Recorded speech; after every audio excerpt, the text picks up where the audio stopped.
From the WNIN Tri-State Public Media Center in downtown Evansville, I'm David James, and this is 2 Main Street. Well, you may have heard this name before, Albion Fellows Bacon, the namesake of the Evansville Shelter for Domestic and Sexual Violence Victims.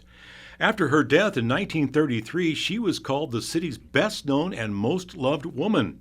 Now, we're going to learn more about her legacy and the shelter and programs that bear her name. The Albion Fellows Bacon Center is celebrating its 40th anniversary, not only serving the local community, but families in 11 southwestern Indiana counties.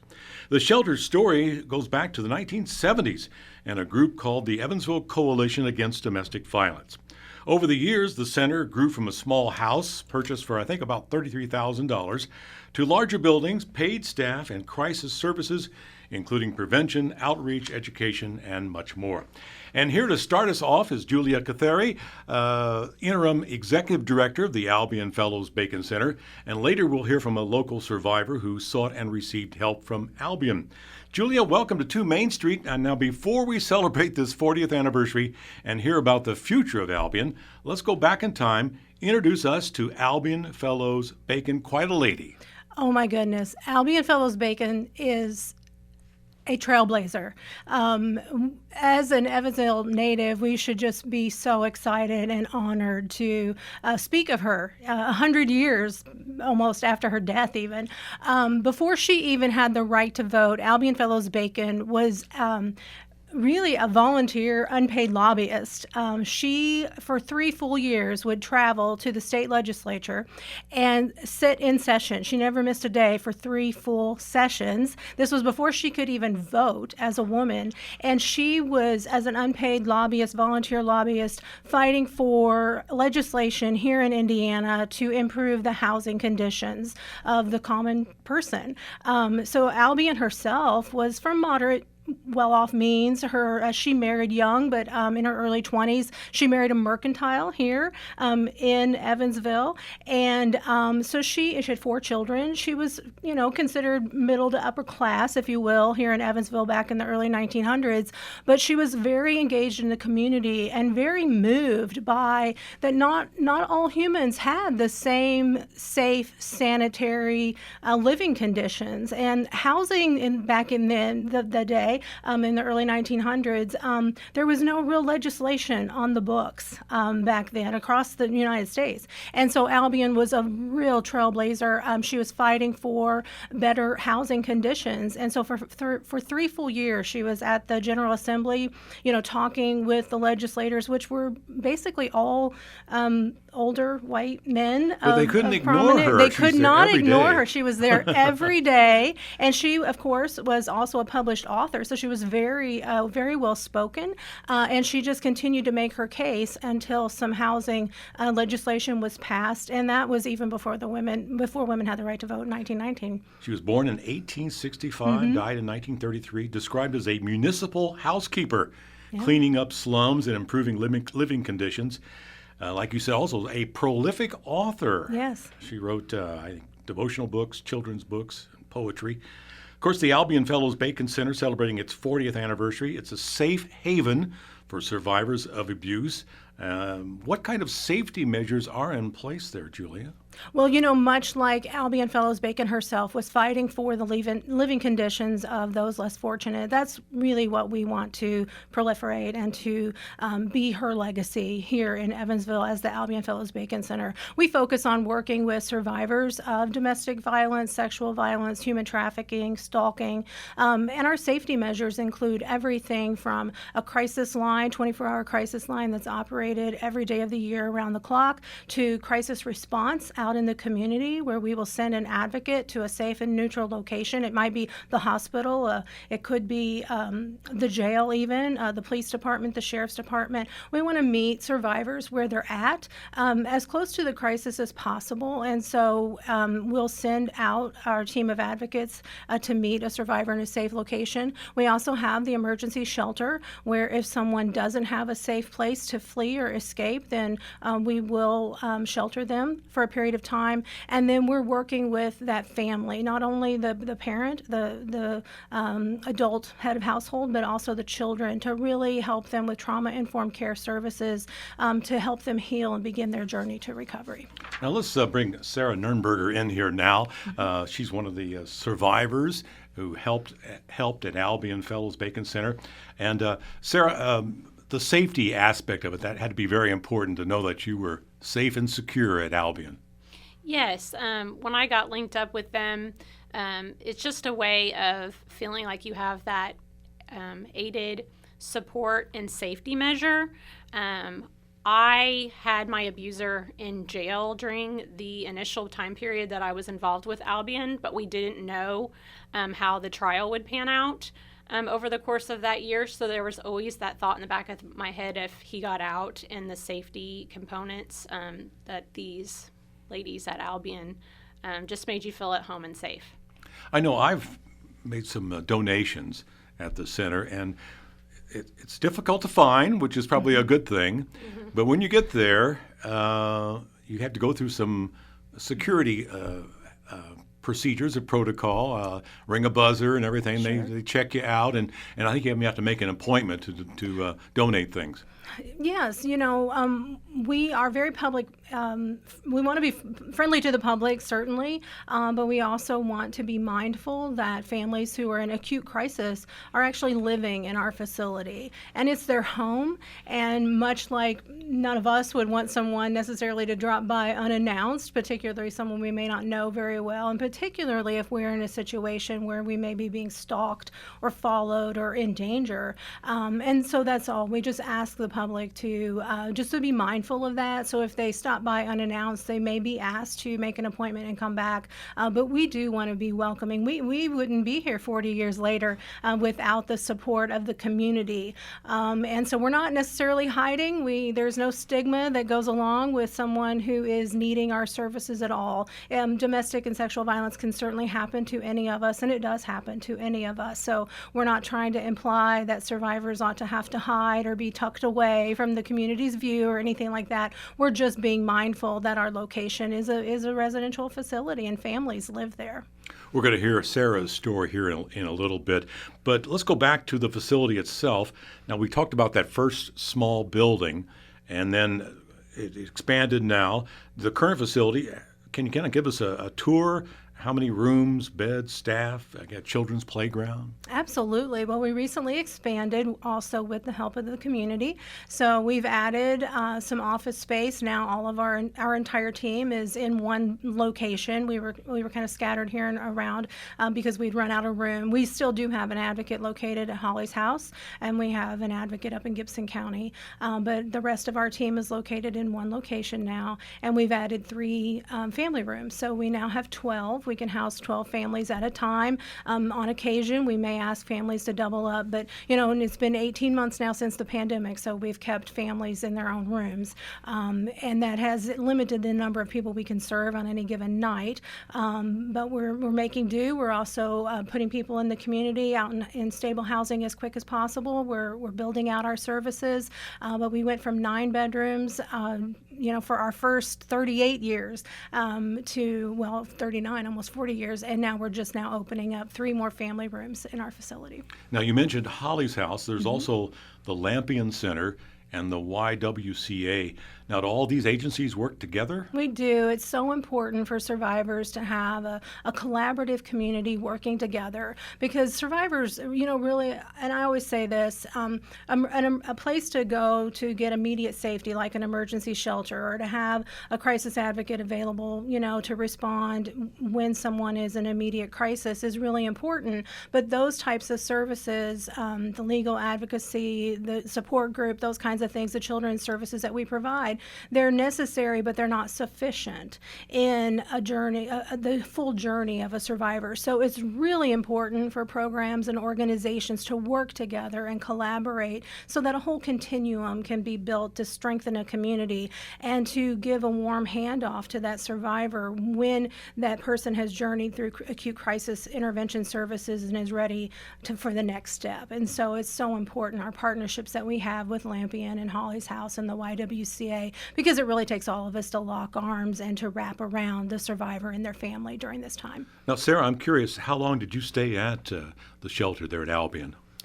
So I was fortunate enough that I had a support system that I was able to stay with people for my own safety. So I didn't have to stay at the emergency shelter, but I was very linked up with the group therapy and the legal advocacy portion of their services. Mm-hmm. Now, how long does a person usually stay at the emergency shelter? Is there a... We typically have 45 to 90-day stay, but we've been really creative, because the truth of the matter is it's like survivors are going to exit somewhere from this emergency situation. They're going to leave and go back home oftentimes. They're going to leave and maybe stay with a family member or relocate, or the ideal situation would be that they would exit to a permanent and safe housing solution of their own, an apartment, a home. But we all know that in every community across the country right now, being able to afford housing is a serious issue. There's just not enough housing that people can afford, particularly on one income. And so when you're in an acute crisis where you've left a relationship, where you've left potentially another income in your family, and you're trying to start over, you're trying to get back on your feet, it can take somebody a long time to do that, particularly if you have children. We've been hearing this community conversation about living wage and what is a living wage, what does it take for one adult, to be able to survive and to afford rent or to afford a mortgage payment. You can imagine it takes 2 to 3 times that for a parent with one or more children. And so what we're looking at is a 45-day, even a 90-day stay in an emergency shelter is inadequate for most survivors, particularly those who are coming in with really strapped resources and who have not been allowed to work. So we're looking at actually shifting our model to either go for longer-term housing stays there at Albion, but really focusing our services on helping people exit successfully to safe, sustainable housing of their choosing. Julia Kathary is the interim executive director of the Albion Fellows Bacon Center, named after a social reformer who dedicated her life to improving working and living conditions for women in Indiana. Joining Julia is a survivor who sought and received help from the Albion Center, Sarah Nurnberger. So let's start with you, Sarah. Was Albion a lifesaver? Yes, very much so. In some of the speeches I've gave, I've actually referred to them as my lighthouse. So that's interesting that you said the lifesaver analogy there. I kind of, while it seems corny, their ray of light from like a lighthouse, it's like they're standing there with that light, but you have to kind of just want to reach out and grab it. And their light saved me, honestly. They really did. Well, obviously you've talked publicly about your problems, and can you kind of give us a summary of what happened in your life? Growing up, or well, the events that sent you to Albion. Let's talk about that, and then we can talk about the other things. Yes.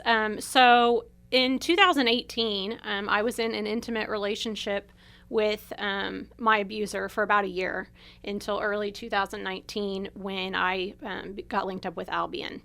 And of course, the relationship doesn't always start out terrible. You'll hear that at Albion as well. They kind of honeymoon you in at the beginning. I didn't see a lot of the signs of it at first. Then several months in, it would start off with small things like shoving and jealousy. And then as the year transpired, it became more aggressive in nature. And that all led up to the events that pretty much transpired in January of 2019 that sent him to jail. So were you physically abused? Yes. Throughout the year, it started off with the shoving and the pushing. that he would kind of downplay as not abuse, and then slapping and those sorts of things got involved. But in January of 2019, I was assaulted, beaten, strangled, and confined. Did you receive hospital treatment? I did not. Following the incident, when I was able to escape and leave, I went immediately to my sister's.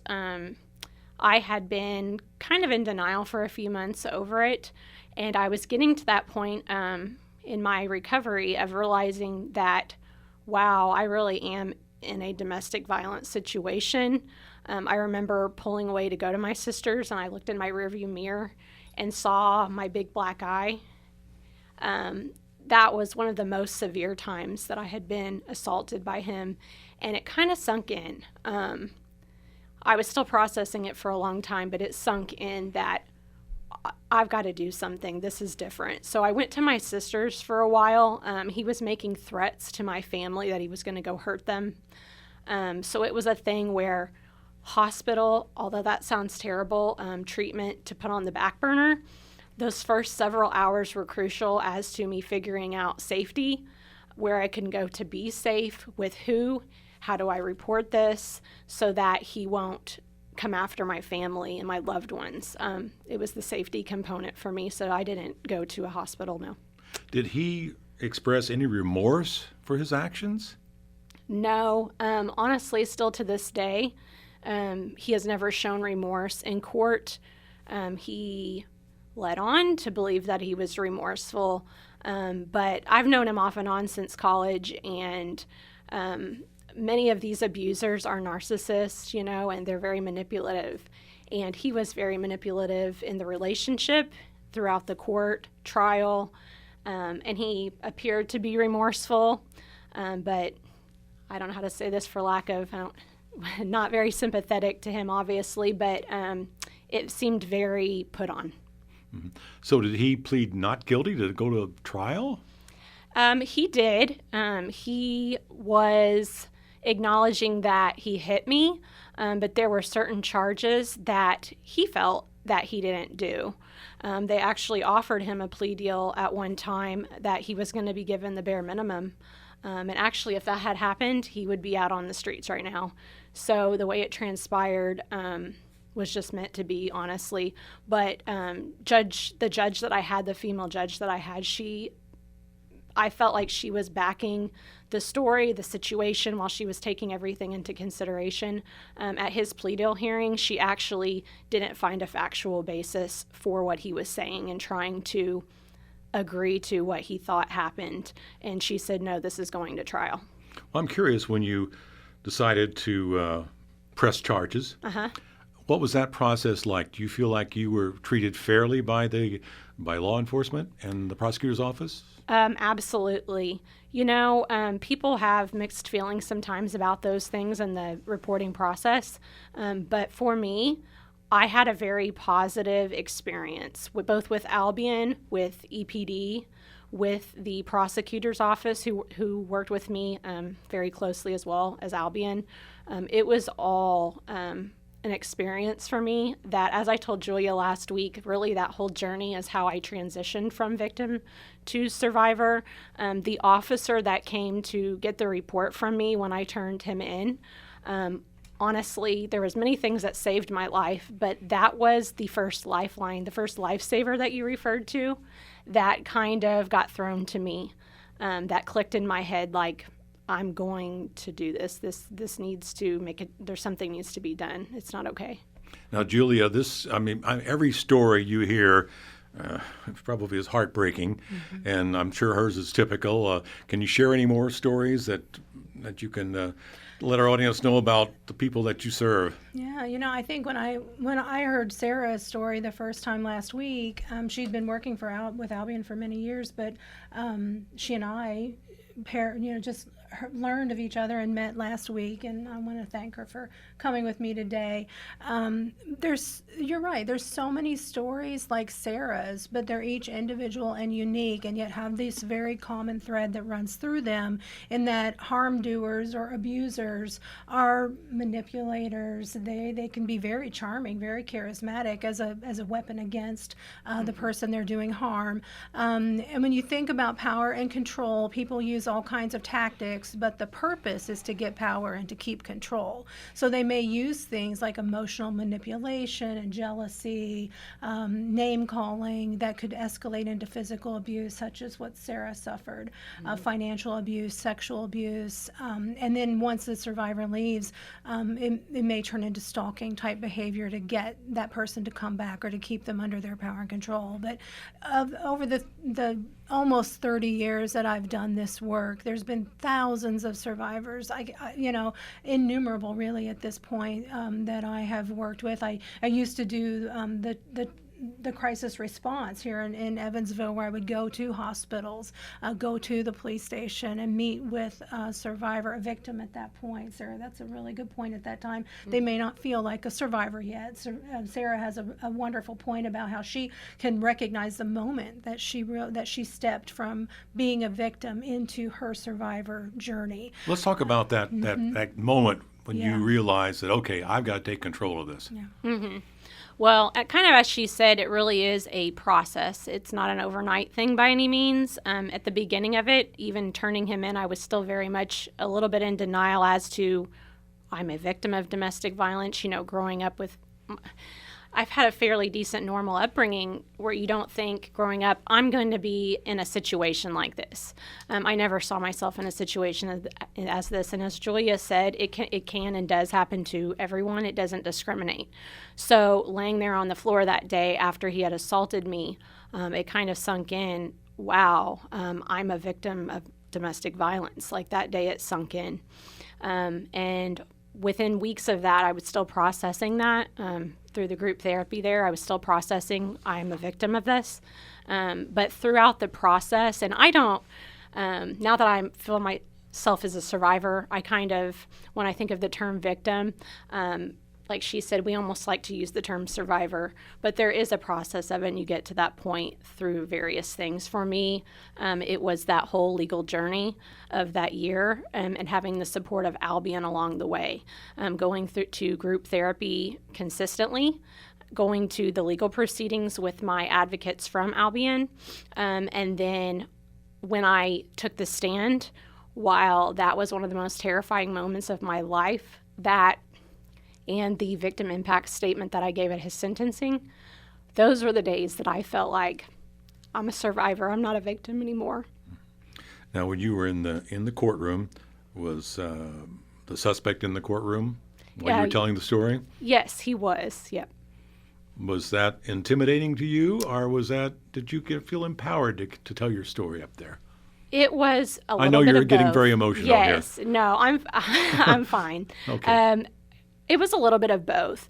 So a little bit about me kind of with the background of the story. The trial got reset 3 times. There was multiple hearings that he was fighting things on, and I showed up at every hearing, even the small little things. I showed up at every hearing, and that was part of my journey in my healing process of being present and taking a stand and making a point that I'm not backing down and it's not okay.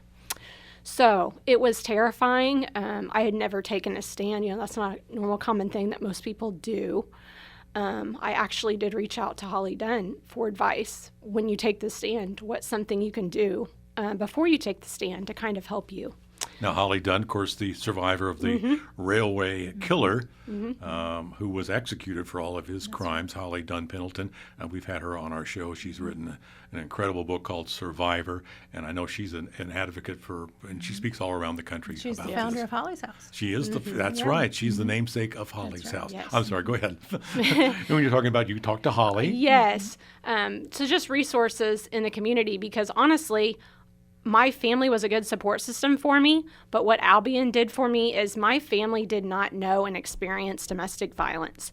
So while they could talk to me and try to help me, they didn't really know or understand what I was going through. Those people in my group therapy from all walks of life, like she was bringing up earlier, we all had different backgrounds, but we all had experienced, when you experience that kind of trauma, you have similar responses. We're all different in how we manage it, but we felt the same. We all could relate to that. So what the Albion advocates did for me was they made me feel comfortable and safe. They almost felt like my sisters. You know, I have sisters, but they made me feel like sisters that understood what I was going through, and they believed me. Now, the importance, I guess, of fellow survivors gathering together, telling their stories, that has to be very empowering. It is so empowering. I think that, to Sarah's point, victimization is something that can happen to any of us. But it's not our identity. And when we move into survivorship as a part of who we are, we're stepping into a place of taking control back in our lives, taking our self-efficacy back, our mastery, our self-agency, and the control back in our life. And I think that that's why it's so notable to many people who've had something just terrible happen to them over a period of time, even some longer than others. But when they begin to move into that place, and that's what places like Albion Fellows Bacon Center is focused on, is giving people the space, the grace to move back into having control over their own life and making their own choices and having the self-agency and the support, those standing behind your back, cheering you on, and you don't have to do it perfectly. Moving back into self-empowerment and taking ownership back over your life and taking the control back, it can be messy for many people, and everybody needs something a bit different. And that's why we want to have a multitude of services and programs and personalities, and none of our advocates are the same, but they all have this passion for the work, and they all have this commitment and dedication to the work. And I think it's just so important to meet people where they are. And that's what survivor-centeredness is all about, is really remembering that Sarah and other women and men are people. And this is something that's happened to them, but they are survivors. They are humans like any of us who are just journeying back into taking control of their lives. Julia, I'm interested in, how did you get involved in this field? David, this just answering an ad in the paper, and the work fuels the passion. So back in 1994, I was working at a local bank. Fifth Third, wonderful. So no event triggered you to get into this? I have a very loving family, and just good home life growing up. We struggled, making ends meet like most families do. But the thing is, I had an undergraduate degree in psychology. I was new out of undergrad at IU, and there was an ad in the Evansville Courier for somebody to do dating violence presentations in high schools and middle schools. And I had a minor in theater and drama, and I thought that would be fun. That would be fun to go in and, do these presentations. And that was the event. And I think that really is a message to the community. Yes, it's important for survivors who want to work in this field to find their empowerment in that as well. And then there is a place for people who can be fueled by the passion in the field itself. Now, Sarah, you told me earlier that you really weren't a public speaker before this, and now you have a message to pass along to people. Yes. Growing up, I was the one in college who would always dodge the public speaking classes. It was not my thing. And it's interesting that through this journey now, I've kind of taught myself that it's okay to be vulnerable and reach out and public speak, because part of my healing process and what I want to do for other victims and survivors is realize it's okay, and you shouldn't be ashamed to tell your story. There's so many people out there that have gone through all walks of different kinds of violence and abuse, and they need to know that it's okay to talk about it. You don't have to be scared. You will be scared, but it's okay to talk about it. There's people that care. There's people that believe you, and that we're the advocates at Albion. Now, how long did you suffer this abuse? Was it a long period of time before you realized you had to get help? It was only about a year, which I say only, that a year is still long enough. But there is many people who go, I found through group therapy that there was many people going through it for years and years. So as it was starting to get progressively worse is when I kind of was at my point of realizing that I wanted to make a change. That day in January, as I laid there on the floor, beaten pretty badly, it sunk in. I was quiet. I was in freeze mode, but my mind was doing all kinds of things and telling me, this is not okay. You need to get out. You need to make a change. Was this, I'm curious, this abuse, was it jealousy? Was it just rage? What was motivating this person? Honestly, a lot of the abusers, like I was saying, are typically narcissistic. They have troubled pasts, mental illness, sometimes substance abuse. There's many things involved, but he was just not a well person. Like she said, they kind of prey on you, very manipulative. Everything is about power and control. And they start off appearing to be what is a nice, normal person. And it's crazy that a year later you can find yourself with a person that you thought you knew. I had known him again as an acquaintance off and on for 20 years. But as I lay there on the floor that day and looked at him and that look in his eyes, I had never seen anybody look at someone with just pure hatred, and it scared me. Now, Julia, have you seen an increase in cases during COVID-19? People together a lot? Oh, yeah, that's exactly it. People who are being harmed at home and within any kind of interpersonal relationship. I mean, there's certainly been a notable increase in what we are aware of as like human trafficking, sexual assault, domestic violence, and an increase in the severity of injuries that are being suffered. And quite a lot of that is connected to people who are being victimized, isolated at home or in quarantine with the person causing them harm.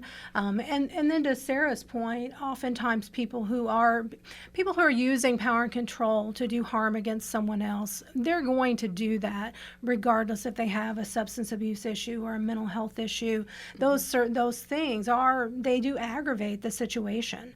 And so if you have someone in your life who is very motivated to get power and control over you, but they also have a substance abuse issue or a mental health issue, during the pandemic, that probably really was exacerbated quite a bit by maybe them not being able to get medications or the care that they needed, or to make it to their own maybe NA or AA group, or something along those lines.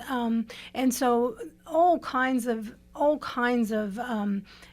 issues, I think, became more prominent and more pronounced during the pandemic, and this is certainly one of them.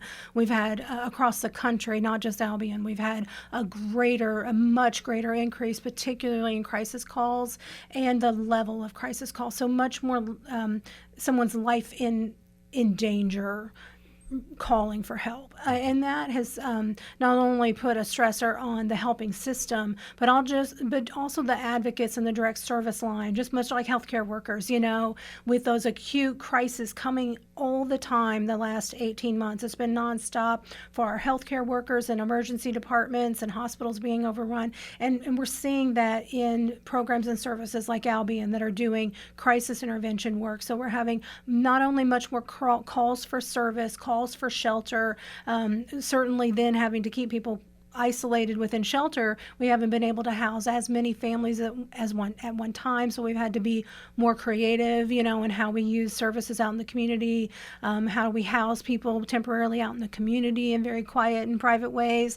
But then also the acute nature of the calls themselves. People who maybe would have called when they kind of got that first inkling, or early in the abuse, were now forced to wait until their lives are in danger and then making that call. And so we're being very mindful of the impact that it's had on the capacity to serve as far as our organizations, but then also at the direct line worker. What impact is this having on that person who has had trauma coming at them now the past 18 years in a much more prominent manner? I'm curious, too.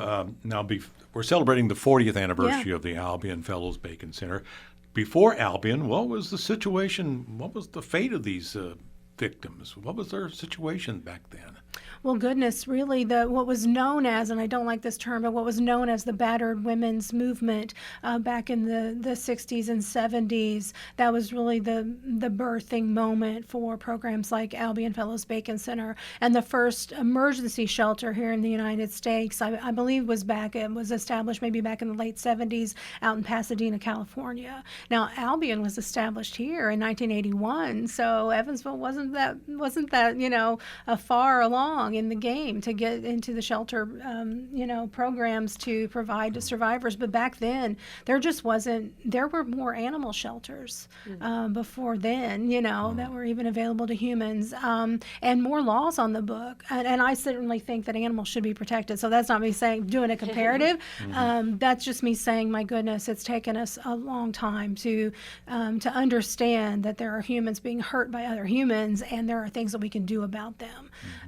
And emergency shelter is not an end all. And actually, the movement is kind of moving away from emergency shelters as kind of the main program that organizations offer. We're getting more in the field. We're getting more into longer term, like transitional housing as a solution to help somebody stabilize before they move on out into permanent housing they can sustain on their own, or bypassing that altogether and working with folks in a mobile way, meeting survivors where they're at, if they even choose to maintain that relationship, because we certainly don't want to tell someone that the only way to safety or well-being is to end the relationship. That could maybe put them even in more danger. Of course, to get through the problem, prevention. We just don't want this to happen, right. And I know that's a major right. factor of the Albion message. Yep.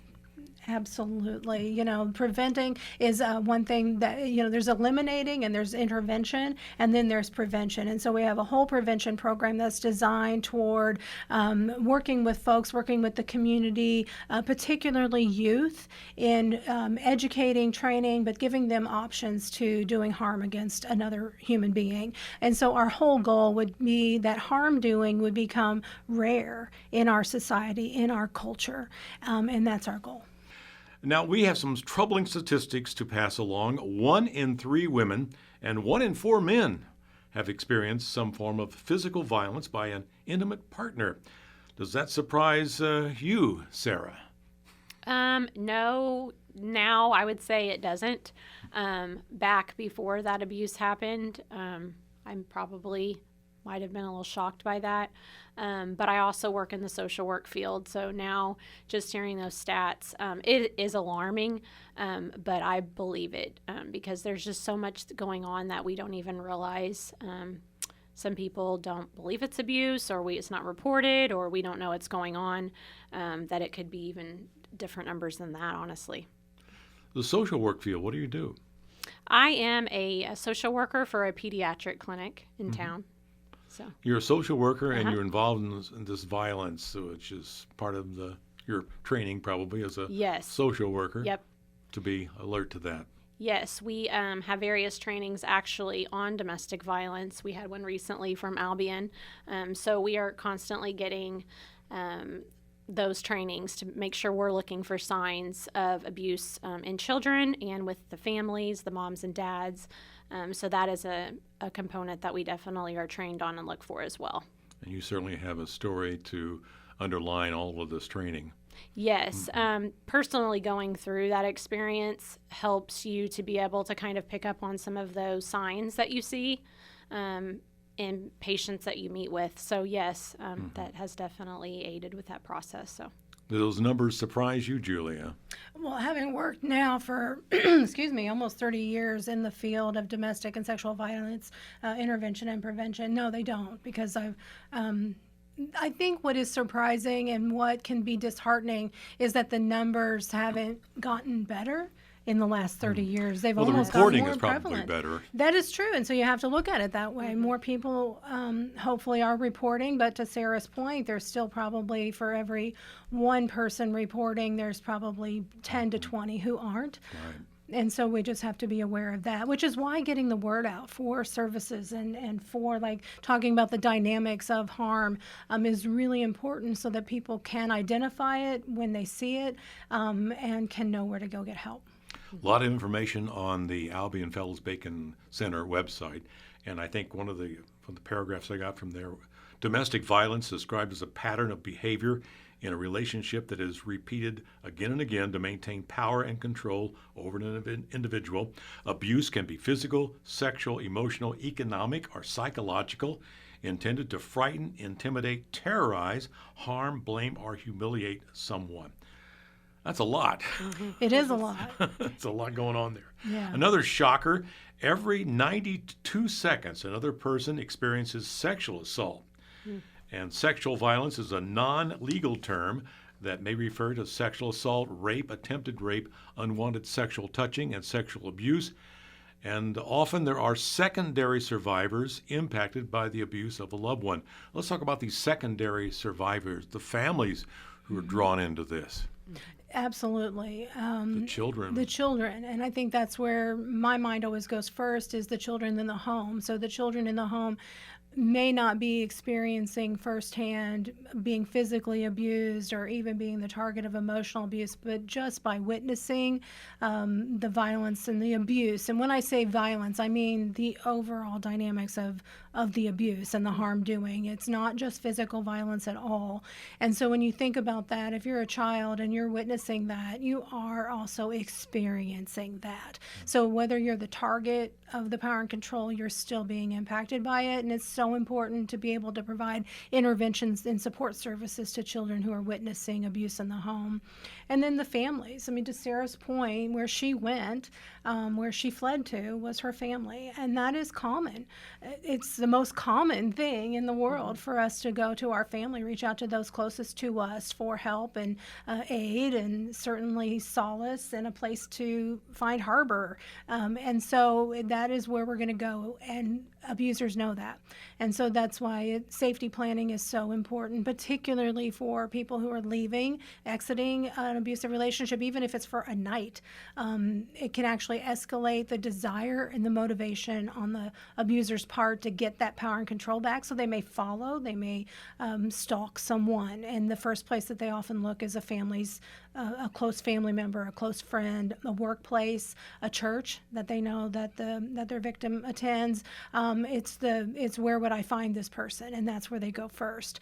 And so that's something to be mindful of. If you know someone in your family, if you know a close friend, a coworker who is experiencing this, or you suspect, it is a good idea for you to understand, like safety planning. It really is something all of us should understand, and all businesses should be mindful of.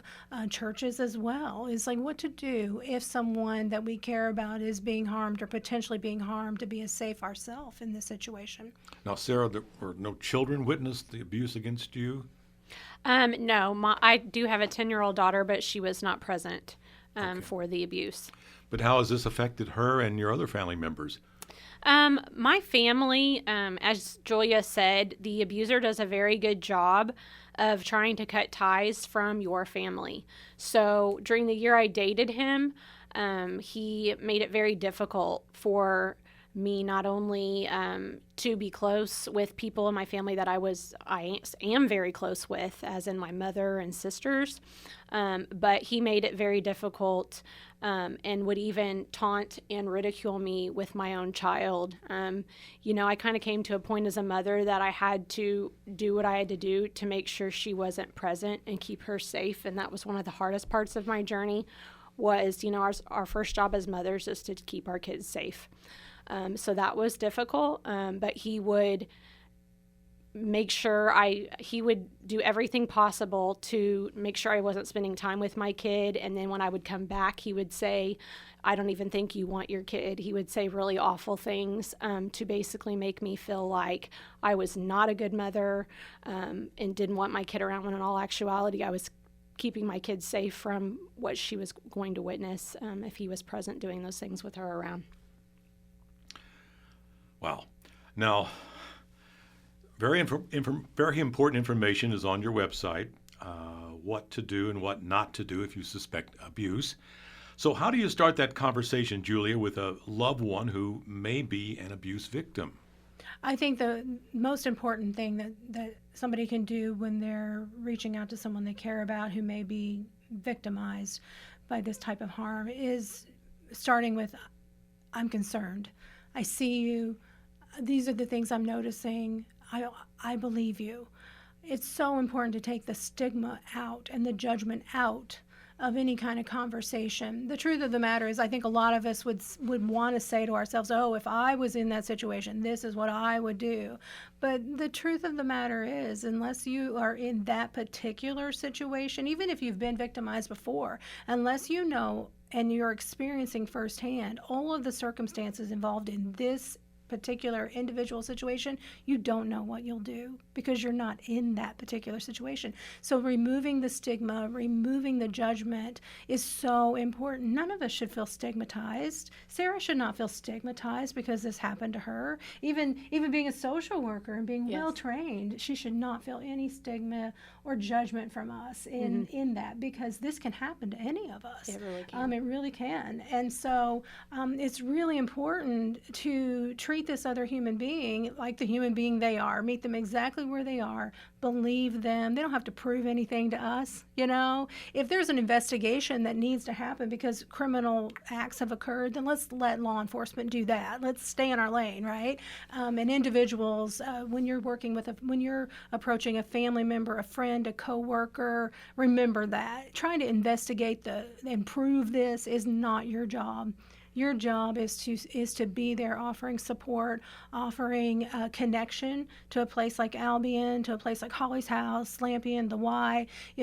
Some place where somebody who's being victimized can reach out for services, for that third objective party to talk to. Chances are, if you have a friend or a family member who's going through this, you're not going to hear all the details. They're going to want to protect you from having to hear the trauma that they're experiencing. Yes. They also are probably going to minimize it because they do care and love for this other person. And then, like Sarah said, they're kind of in denial a bit, because, after he treats me this way, he says he's sorry, or she makes amends and she promises she'll never do it again, and I want to believe them because I love them and care for them, or I have children with them. It'll get better for a period of time and then it'll cycle back up again. So the best thing we can do is believe and support with no judgment. So Sarah, you've been there and you've done that. Yes. What is your advice to someone out there who's maybe don't know what to do next? I would say the safety planning is crucial. I actually didn't have a plan because by the time I was realizing it, it was unfolding. But for people who have been in it for a while, that safety planning of how are you going to get out safely, and then when you're ready, I think the biggest thing is your friends or family or the advocates at Albion, anybody you reach out to, is just that understanding and that belief that Julia was talking about is crucial. Those people saying, we believe you, and just being at arm's length or a phone call away. It takes 7 to 10 times for a victim or survivor to leave a relationship. So a lot of times those people in your family have seen you almost leave that person. And the time that they come to you, help them, go to their aid, like my sister that day. Just listen to them and believe them. The Albion Fellows Bacon Center has been providing safe haven and support for victims of domestic and sexual violence for 40 years. So, Julia, looking ahead, what are the future projects or plans at Albion? Well, we need the community now more than ever because, to your point, the pandemic has had a real increased demand on our services. And while we've expanded our facility to house and serve more people here in the Evansville and surrounding area, that means we need more financial resources. We need more donated resources to do those services. We did have a gala that was supposed to take place in October, and we've postponed it to April in light of just being mindful of, inside gatherings. But because that's our largest fundraiser for the year. Mm-hmm. And so we're a little concerned about ending out the year. We were going to go out with, hopefully a big, ta-da with our 40th anniversary celebration, and we're pushing that to April. We are doing a half-pot raffle, and so we hope people would buy into the half-pot raffle. The winner last year won almost $15,000. So we hope that people will do that. But we definitely need the support of the community. And as we evolve our program, programs and services to be even more trauma-informed and even more survivor-centered.